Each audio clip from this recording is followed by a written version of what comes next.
Good morning, good afternoon, good evening, wherever you are, whatever you're doing, and welcome to another episode of Post Conference Presser for Anfield Index. It feels momentous, doesn't it, today? Here we are on Friday, the 11th of April, merely a few hours after Mo Salah, Liverpool's renewal is confirmed. And we should all be absolutely buzzing of that. Of course we are.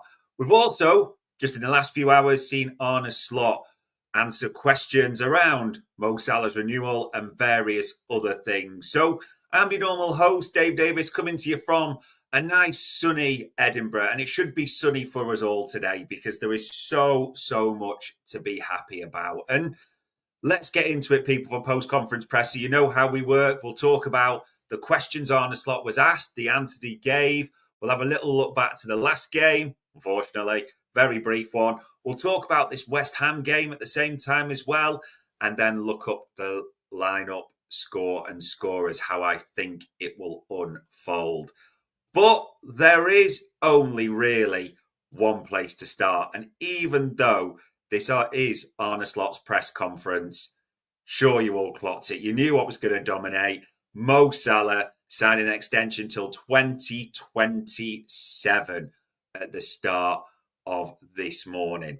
So naturally, you could probably guess there was questions galore asked to Arne Slot about this. Let's listen to what the head coach said.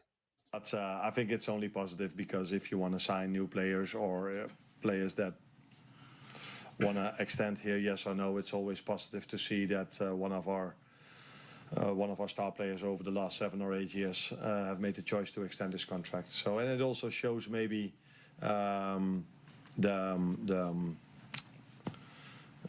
ambitious this club is. So not only Mo, but also the owners and the ones that came in last season, that we are really ambitious to keep performing the way this club has performed for so many years now. Love all that. Absolutely spot on. This is the message to players that are already there. Maybe not one rap, but we'll talk about that differently. And players that are looking at coming into Liverpool.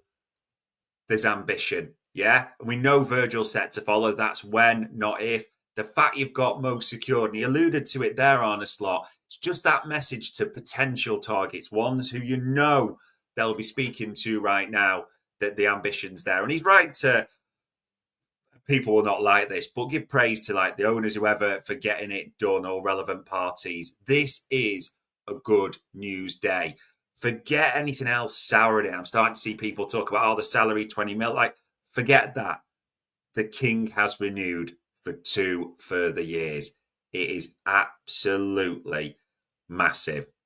He also said, as you see a few quotes there from Anfield Index, happy, of course, just like all the fans. I'm happy he stayed for 2 years. For all the fans, there will be relief, but I knew for a while where things were heading. See, he knows what's going on behind the scenes. Big credit to Richard Hughes, which was popular with some, but who cares? Now, the other bit I want to see was asked about the Virgil van Dijk contract, which is worth talking about. And he said, I'm very happy with Virgil this season. He's been incredible for us. Maybe some moments later we could do better, but the other 8 to 9 minutes, such an important player. Hopefully he can do the same and be our leader again.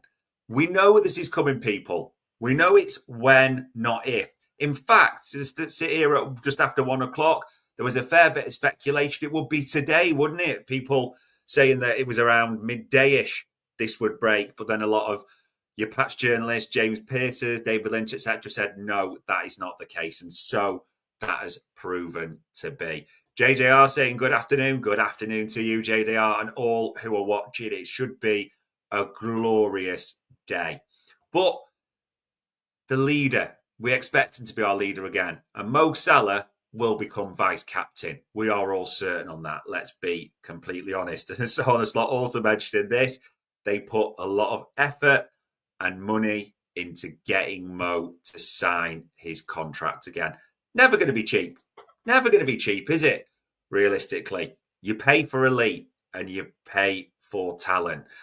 And when we talk about elite and talent, look at this, what Arne Slot has said, or listen to this. He keeps that effort every single day. He can score goals if he's not in the best half hour or 15 minutes, and that's why he's mentally so strong. He has to be strong mentally, and apart from the other things, that is probably what stands out for me. When you have a player with elite talent and elite mentality, you do not let them go. Simple as that. We've heard all the stories where the offers were coming from, like PSG, Saudi. People are prepared to put, or were prepared to put, mega money at the feet of Mo Salah. It's absolutely massive that he's chosen to stay with us. And you know he's going to break even more records. I'm almost salivating as I'm saying this. It's Ben Boxer's tweeted there. Shout out to Ben. Like, even this season alone, 27 goals more than anyone, 7 assists more than anyone, 17. Created the most big chances, 21. The highest XG, 22.7. The records will tumble again next season. So much to be positive about. He was asked a few other questions. I've just brought that on the screen about Konate and said, because he's been taken off a few times recently, so that was alluded to. For me, if I take Konate out for a centre-back, that tells you I am not happy with his game or injured. If I bring an attacker or midfielder, it just says we need to take more risks. Ibu improved on the ball, not that he was bad. He's played the World Cup final. He's improved his build-up. To take him off at Fulham, it was for sure for a player who can score easier than Ibu can. Taking him off at Fulham has nothing to do where he's at. It was about taking more risks to score, and we created quite a lot more. Yeah, but he's been taken off a few times by Arne Slot, and usually you've seen it, not always, but Gravenberch dropped back, and it usually is in games where we're trying to take more risk. I get the question. I mean, Fulham was just at the end, I think, was it about getting as many players on the pitch as you possibly can? That's what it came down to. Other positive news from this press conference. He was asked, is Alisson ready for West Ham? Yes, was the answer. Is Connor Bradley ready to start against West Ham? Yes, was the answer. Absolutely massive. Don't underestimate just how important those two things are, because if we do go back to Fulham lessons and the unfortunate 3-2 defeat, don't worry, people, I won't spend too long on this, but we always talk about what were the big takeaways, what were the big lessons. A couple of things to say is how badly we missed Alisson. I think he says one of those. Many have thought that, and especially the third one from Muniz. It does seem to just go through Kelleher and his body that way. So that's the first big one. We also saw the change that Connor Bradley and Diaz made when they came on. Connor Bradley, and it's not being disrespectful to Curtis because he's doing the best he can in an unusual position. We had a right back playing right back and making right back runs. Yeah, actually, as we'd look to. And just for that period, and Diaz's introduction as well from 55, it just coincided, didn't it, with everything changing, our period of dominance. Yeah? If anything, maybe Arne Slot actually made one sub too many and just tweaking and dropping Bradley back. But don't underestimate how big those two back is for us. It's massive. And the third thing, which I'm hoping I'm going to be proved right on, surely there's no way the entire back five can have as big a stinker in a touch wood 45 minutes as you saw against the Fulham game as well. I mean, the 3 goals, Fulham's XG was below half. Yeah, below 0.5. Just massive errors all the time. That's what created the chances for them. So you'd expect that will be escaped for this weekend. And this weekend, it is West Ham. Now, we always talk about the threats that other teams bring. I mean, when you look at West Ham, I don't know if you've looked at their record at Anfield, horrendous. Horrendous. You look at this season, 31 games, they've lost more than they've drawn and won. 14 defeats.